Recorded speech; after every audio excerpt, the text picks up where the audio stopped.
Well, good morning from South Florida. No doubt when you clicked on the link to this video, you knew what the topic was going to be, but I want to assure you that in no way, shape, or form is it intended to speculate on what happened at the Arizona Flying Circus. Having said that, it's the first serious educational type project I've done in a long time, and I had the cooperation of a lot of really good people. So I put a lot of effort into it. I hope you enjoy it. Andy.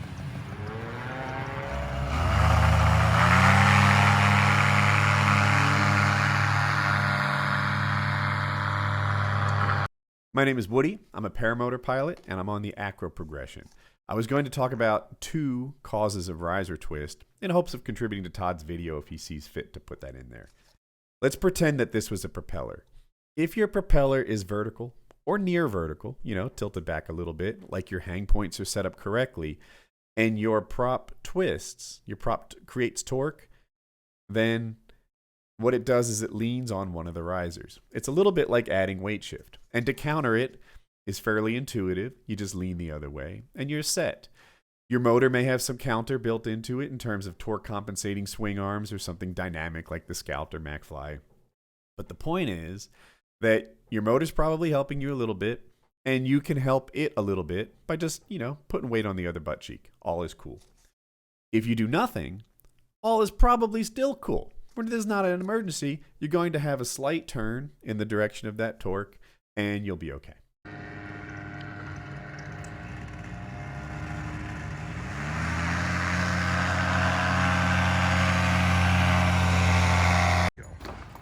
So this is Eric Farewell. Farewell from Aviator. Paramotor. Yes, that Aviator place. That's the one. Eric, tell me something. What's the most significant design incorporation into these frames to help eliminate or reduce riser twist? Most significant on most frames today is offsets, whether it's a bent arm or a motor mount offset or a arm offset. You can see them here. Keeping the glider flying slightly in the opposite direction that it wants to go with the torque. Fair enough. It works. Thanks, man. Okay. Let me ask you a question. All right. Same exact rig. Fat pilot, skinny pilot. Who has the greater chance of being twisted in the risers? Who has the better chance? Fat pilot, skinny pilot. Does weight have anything to do with it? Boy, I would say, off the top of my head, I would say that weight would have something to do with it. More weight would keep the paramotor from spinning around, but I guess, yeah, I would say. So that every force or every action has an equal and opposite reaction. There'd be less resistance to torque input with a light pilot. Yeah. Whereas a heavier pilot would maybe have a tendency to. All right, I kind of agree with that. Okay. Wow. Rick, hi. Current events aside, because this, I want to decouple what we're talking about with anything that's happened recently. Mm-hmm. You're a big guy. You fly trike most of the time. I do. Have you ever experienced anything close to riser twist in a trike? Never have. Never even felt like I thought I might experience it. What do you attribute that to? I would think the mass Of the pilot? of the pilot and the trike. Yeah, I kind of lean that way as well. That there's a force, and it's for real, Yeah. and it has leverage, but the leverage is more able to easily move a lighter pilot than a heavier pilot, right? I agree. All right. Well, thanks, man. Yes, sir. Travis, hi. You're not gonna ask me questions. Come Right, on, it's just sunrise. Look how How are good you? looking you are when you wake up, man. Come on. My brain's not even turned on. Have you ever been torque twisted? Personally? Torque twisted? No, never. Me neither. No. Right? That's that. On the other hand, let's say your hang points are not set up correctly, right? So now instead of a near vertical prop, you're tilted back a bit. Now, when that prop spins, it does this to the pilot, right? Which does this to the pilot. And it twists up his risers. This is a problem, right? Now your controls can get kind of locked. If you have too many twists, then you can't pull on your brakes anymore.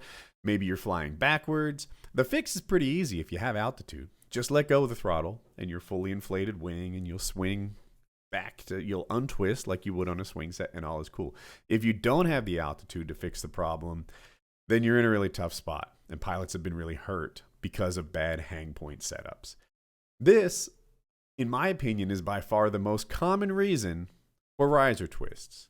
Improperly set up hang points, and pilots who, while giving full throttle and the twist starts, they don't stop giving throttle. If they would just stop giving throttle, they would sort out and land. But they don't do that. They twist even farther, and they run into a hard spot. Question. Oh gosh. If a guy has riser twist, what's the proper procedure? You should come off power immediately. Number 1, 2, put your hands up. Yeah, it's power, basically. We're with world famous Dave Purdin. Oh my gosh, that's something scary with this question. Dave, let me ask you. You've been flying paramotors a heck of a lot longer than I have. Have you ever experienced riser twist? I never have. Never ever experienced riser twist. I saw Mo Sheldon in a motor at Bruce Brown's fly-in one year. Yeah, the video's out there. Yeah, it's amazing how fast he got wrapped up in that. Yes, Yeah. and it twisted immediately, but Mo only got about 3 or 4 feet off the ground and then fell to the ground at that point. But I have never, and I don't know exactly what happened to that gentleman that had his fly-in this year. Yeah. But I think what happened with Mo, the machine arms got too close together and created that riser twist. Wow. And I never have, and I never want to. All right, thanks for your answer. You have a good day. Appreciate it. Alrighty.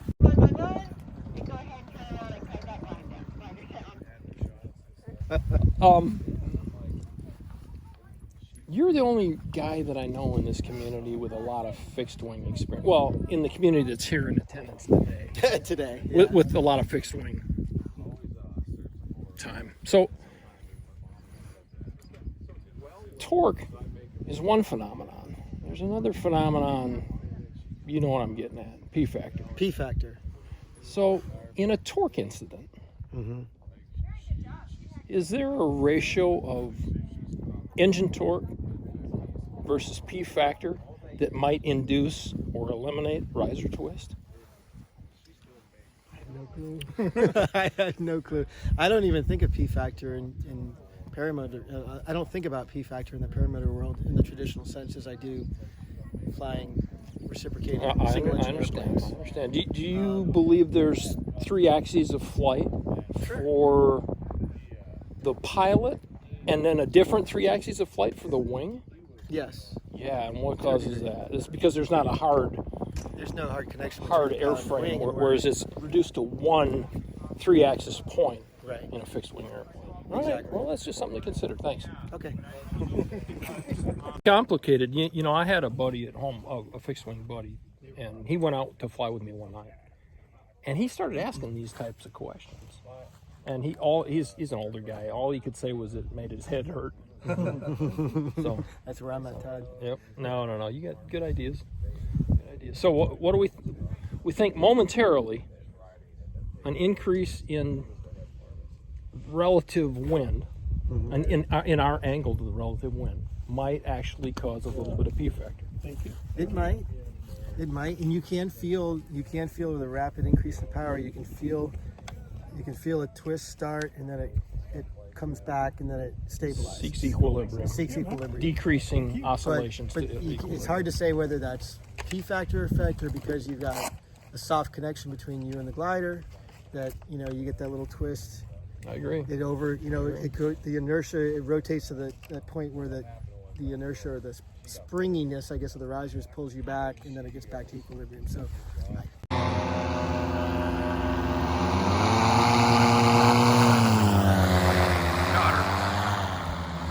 If you feel yourself twisting, at what point should you decide, I need to come off the power because I'm getting riser twist? 20 degrees? 30 degrees? As soon as you recognize it. Absolutely as soon as you recognize it. Have you seen that video of the guy? He takes off. It's about 10 or 12 years old. And there's some discussion about how hard the machine he's flying is to fly. And he very rapidly goes from about a 10 degree offset relative to the wing's flight path to 90 degrees and locked and crashes. Was he accelerating real hard? Yeah, it was taking off. Yeah, it was taking off. Yeah. But I mean, you know, my point is from the 10 degrees of rotation to the 90 degrees of rotation was a split second. That's true. Right. So how... Your reaction times really, I mean, it's got to be on point. All right. And I think a good lesson or a good methodology to test this is to go up on your motor and literally take a look at your wing, come to idle, look at your wing, watch your wing, and go ahead and bring it to full power. See if you are having any type of a torque twist.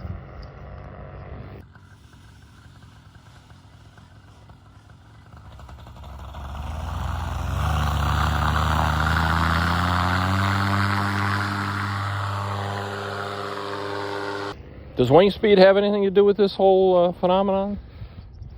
You know, that's a good question for the experts. This is Bob Harris, though.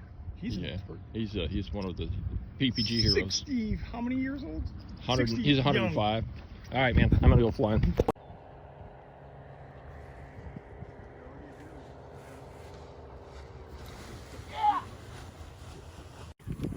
Tell me what you know about glider square footage or square meters. Get out of here. No, seriously now. Versus projected area. Bob? Projected is when it's flying and it's curved. Okay. If you're looking straight down on it, that would be your square footage. Which is sometimes less than the flat area. And in some gliders, it's significantly less. See, what I'm getting at is the gliders that are significantly less projected area than the flat area have more portion of the glider extending down into the relative wind. And it adds, the classic example is the shape of a Mack Paracharger. Okay. All right, you're familiar with it. It's flat across the top, and the wingtips really come down, and it lends outward pull to keep the glider inflated, okay, and a resistance to yaw around the vertical axis. Would you agree with that? I can see that, yeah. All right, so does the glider design have anything to do with exposure to risk of twist?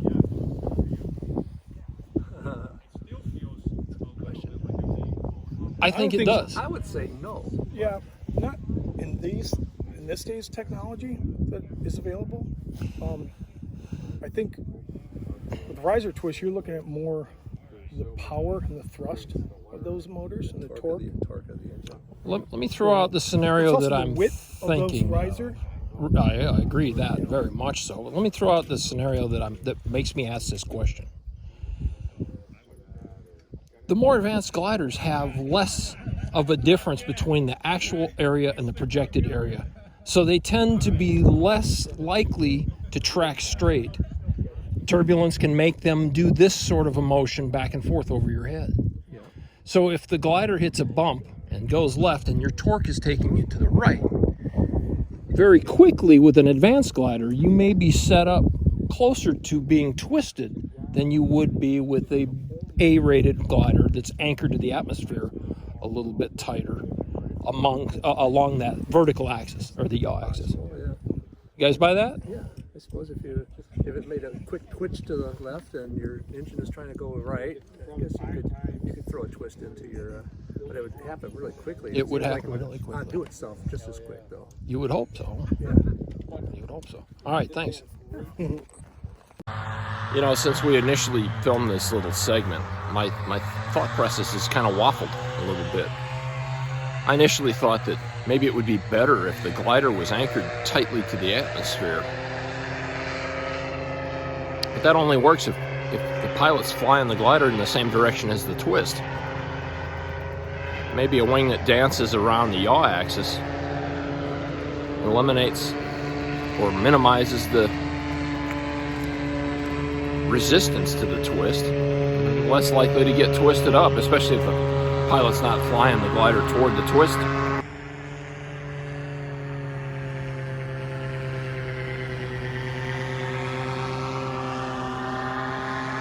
Standing in front of this red building here.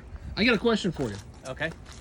Is there any way, in your opinion, that harness adjustment factors into riser twist? Oh. That's a good question. I wasn't expecting that one. I would have to think about it a little bit more, but possibly. I'd say possibly. You know, I kind of got a theory that with it being too sloppy, Okay.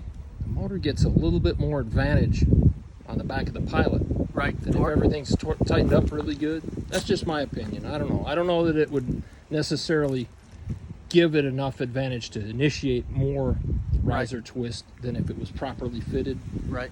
It's just, And you're talking about just normal flying, not doing acro or anything no, like not that? doing acro. I'm talking about taking off, basically. You know, Okay. taking off, you see it, you film a guy from behind, Right. and you can see the whole frame twisted Okay. to the Right. whichever side is his appropriate for his Right. His motor. motor torque. Right. And I'm putting together a lot of different people in the know's opinions about riser twist, because man, there's a lot of different opinions. Okay. I have some familiarity. I wouldn't call myself somebody in the know. But yeah, it sounds like a loose harness or adjusting the harness different might have something to do with it. All right. Well, thanks. You got it. When I was a kid, Tell me about gyroscopes. my favorite toy was a gyroscope. You know, Justin rides that one wheel, and that thing's gyroscopically stabilized. Yes.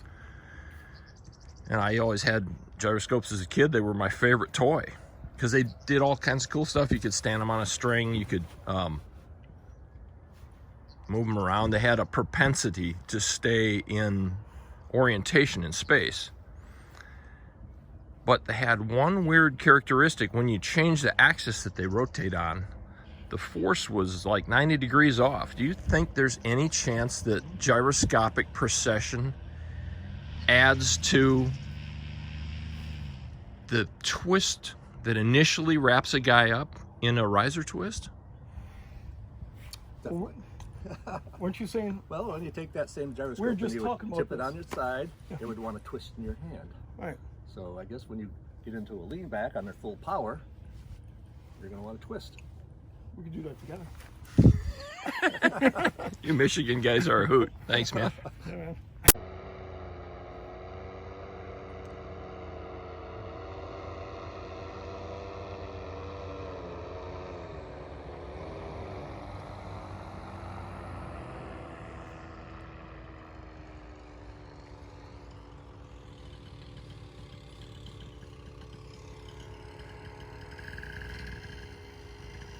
The other reason you might get a riser twist is you've stalled one side of the wing. You've taken a break, you've stuffed it all the way into your pocket, and now the wing is twisting over you. It's twisting around you. And it is your job as a pilot to keep up with that twist so that it doesn't twist. To keep up with the wing spin, I should have said. So that instead of getting riser twist, you just change your heading. Acro pilots do this all the time. And if you don't, it can lead into an emergency situation. But that's much less common, I would argue, at least in the paramotor world. What's more common in the paramotor world is a bad hang point causing this to become this.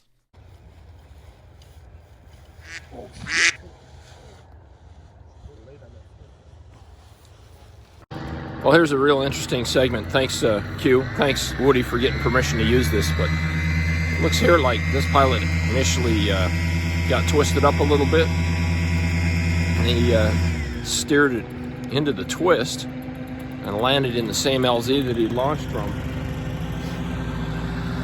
You know what's really cool about this is one of those situations where the field that he's chosen to fly from really paid off, because he needed all the room that he had allocated himself. Choose your LZs carefully.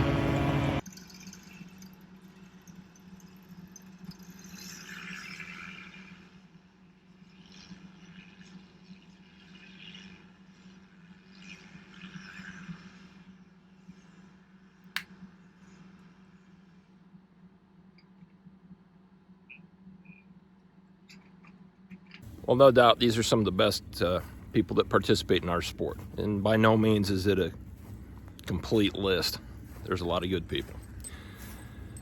Maybe you live in one of those parts of the country where you're waiting for it to thaw out a little bit, thinking about getting your gear out, taking your first flight this year.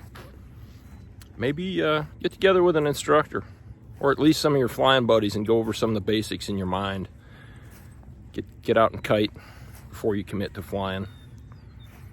Maybe plan a trip down here to Florida. There's lots of guys here. They never take a break. They're really sharp on the fundamentals and the basics. This was a complex topic. By no means am I an expert on it. There's so much going on. So have a safe flying season and make good decisions.